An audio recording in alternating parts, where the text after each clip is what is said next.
बल एवं गति के नियम, इस पर आधारित आंकिक हमारे क्लास 9th साइंस के चैप्टर 9 और 11th फिजिक्स का बड़ा इम्पोर्टेंट पार्ट है। तो आइए इन सवालों को, इन आंकिक प्रश्नों को, जिसमें बल और गति के नियमों पर आधारित आंकिक प्रश्न है, समझने का प्रयास करते हैं।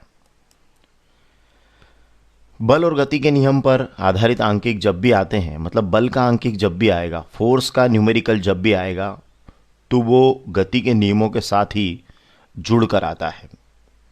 स्पेशली फॉर क्लास 9th जो कि 11th का बेस है, उसमें ऐसा होता है। जैसे हम अगर एक प्रश्न पर विचार करें कि यहाँ आपको एक ट्रक दिखाई दे रहा होगा और ये पहाड़ी से ट्रक क्या हो रहा है, ये ऐसे लुढ़क रहा है।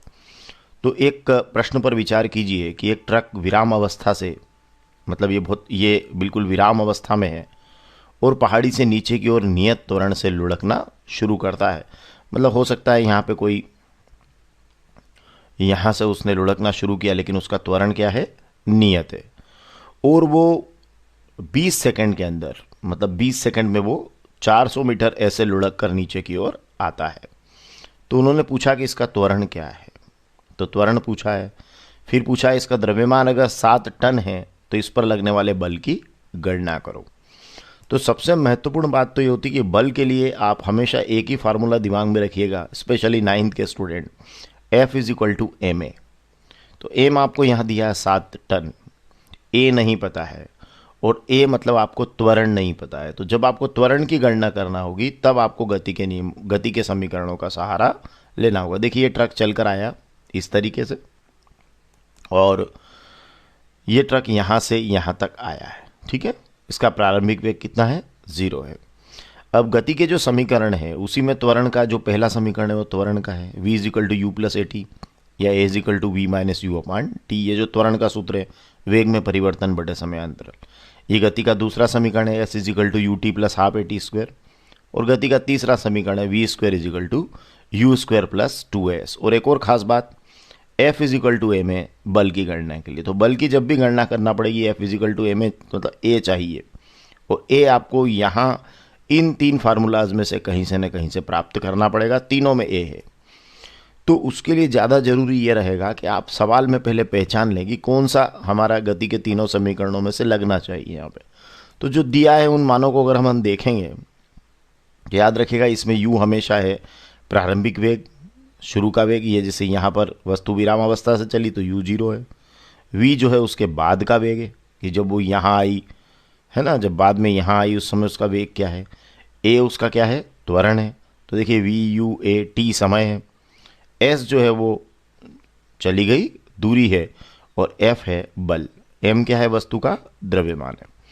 तो यहाँ जो जो दिया उसको देखते हैं। ट्रक विराम अवस्था से किसी पहाड़ी से नीचे नियत त्वरण से लुढ़कना शुरू करता है।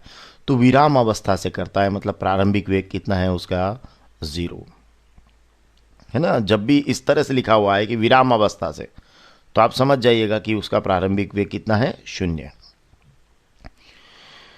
अब वह 20 सेकंड में 400 मीटर की दूरी तय करता है। तो t कितना है, 20 सेकंड, और s जिसको हम दूरी कहते हैं, चली गई दूरी कितनी है, 400 मीटर है, ठीक है। अब उसका और क्या दिया, उसका द्रव्यमान दिया 7 टन। 1 टन में 1000 किलोग्राम होते हैं, तो 7 टन में होंगे 7000 किलोग्राम। F आपसे पूछा है। अब देखिए F = ma होना है, तो a नहीं पता है, तो ये F निकल जाएगा। m तो दे रखा है, a नहीं है। a निकालने के लिए हमारे पास 3 चीजें हैं, u, t और s।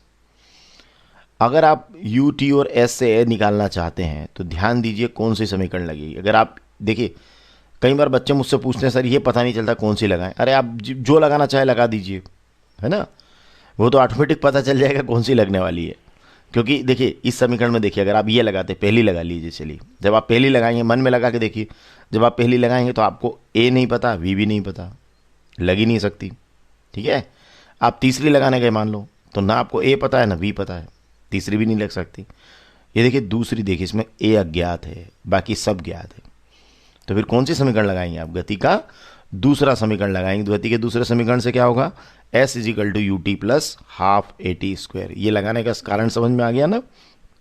अब आप वैल्यू पुट कर दीजिए, क्या क्या रखेंगे, रख दीजिए जल्दी से। s के प्लेस पर कितना रखेंगे, 400, u के प्लेस पर 0 इंटू टी प्लस हाफ ए और टी स्क्वायर मतलब 20 का स्क्वायर। यहाँ भी आपको टी की वैल्यू पुट करना है 20, लेकिन 20 में 0 का गुणा क्या हो जाएगा, 0 हो जाएगा। तो चलिए ये हो गया 400 बराबर, अब देखिए ये तो 0 होकर हट गया, 400 बराबर हाफ ए और 20 का स्क्वायर हो गया 400। अब 2 का भाग लगेगा 400 में तो ये 200 हो जाएगा, 400 बराबर 200 ए और ए बराबर हो जाएगा 400 बटे 200 या 2 मीटर पर सेकंड स्क्वायर। तो क्या है उसका नियत त्वरण, जिस त्वरण से ये लुढ़क रहा है 2 मीटर प्रति सेकंड स्क्वायर इसका त्वरण है। अब बल की गणना करना है, ये हमारे पास देखिए अब तो हमारे पास सारे हमको सुविधा होगी। एफ इजिकल टू क्या होता है, एम ए होता है। एम का मान हमारे पता है हमें 7000 किलोग्राम। ए हमें पता है 2 मीटर पर सेकंड स्क्वायर, गुणा कर दीजिए तो ये हो जाएगा 7000 गुणा 2 मीटर पर सेकंड स्क्वायर, तो ये हो गया 14000 किलोग्राम मीटर पर सेकंड स्क्वायर। और किलोग्राम मीटर पर सेकंड स्क्वायर होता है न्यूटन। बल का एसआई पद्धति में मात्रक, देखिए ये बल, ये द्रव्यमान का एसआई पद्धति में मात्रक है किलोग्राम, ये त्वरण का एसआई पद्धति में मात्रक है मीटर पर सेकंड स्क्वायर, और द्रव्यमान और त्वरण का गुणा होता है बल, तो ये किलोग्राम मीटर पर सेकंड स्क्वायर का हो जाएगा न्यूटन। तो एफ का आपका मान आ जाएगा 14000 न्यूटन। तो इस तरीके से बहुत सरल तरीके से हम इस न्यूमेरिकल को सॉल्व कर सकते हैं।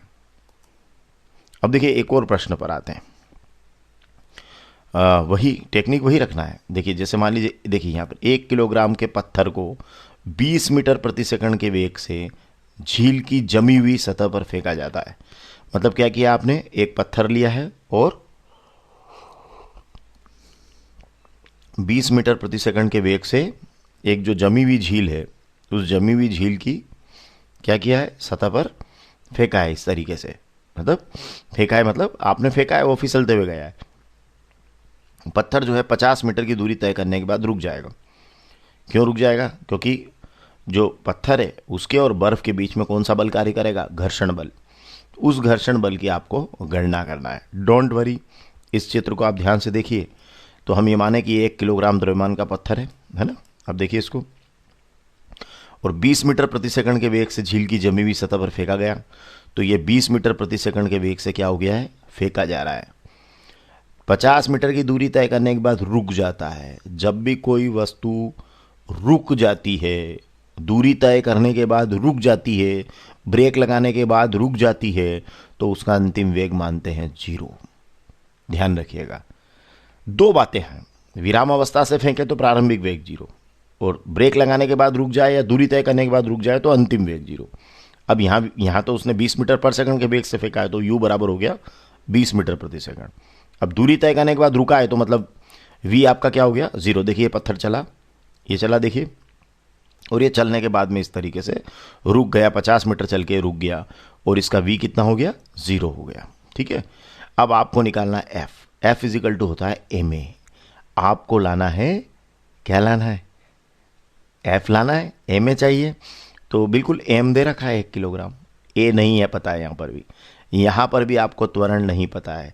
तो अब आप यहाँ त्वरण के लिए कौन सा समीकरण लगाएंगे, देखिए दिया क्या क्या देख लीजिए। m दिया है आपको 1 किलोग्राम, ठीक है, u दिया है 20 मीटर पर सेकंड, v दिया है 0 मीटर प्रति सेकंड, s दिया है 50 मीटर जितनी दूरी वो तय करके रुका, और f पूछा है। अब आप मुझे बताइए गति का कौन सा समीकरण लग रहा है, पहला लग रहा है, दूसरा लगाएं, तीसरा लगाएं।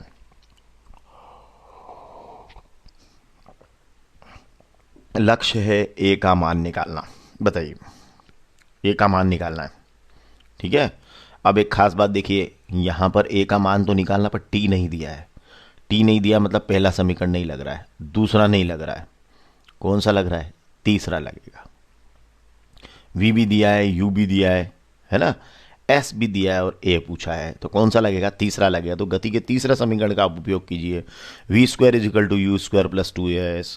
वी स्क्वायर के प्लेस पर हम लिखेंगे, ब्रेक लगाने पर रुक रहा है या क्या हो रहा है, दूरी तय करने के बाद रुक रहा है, तो वी की जगह क्या हो रहा है, 0। तो 0 का square is equal to u का स्क्वायर मतलब 20 का स्क्वायर, है ना। प्रारंभिक वेग दिया है 20 मीटर प्रति second, plus 2a into S के प्लेस पर 50 मीटर है, तो ये हो जाएगा 0 स्क्वायर 20 का स्क्वायर 400, और 2a में 50 का गुणा हो गया 100a। ध्यान से देखिए, 20 का स्क्वायर 400 और 2a में 50 का गुणा 100a हो गया। तो ये हो गया आपका 100a को इधर ले आइए तो -100a हो जाएगा बराबर 400, और a बराबर हो जाएगा 400/-100 या -4 मीटर प्रति सेकंड स्क्वायर, ये त्वरण है, मीटर प्रति सेकंड स्क्वायर में लिखना है। मात्रक सहित उत्तर लिखना है, ये हमेशा याद रखिएगा।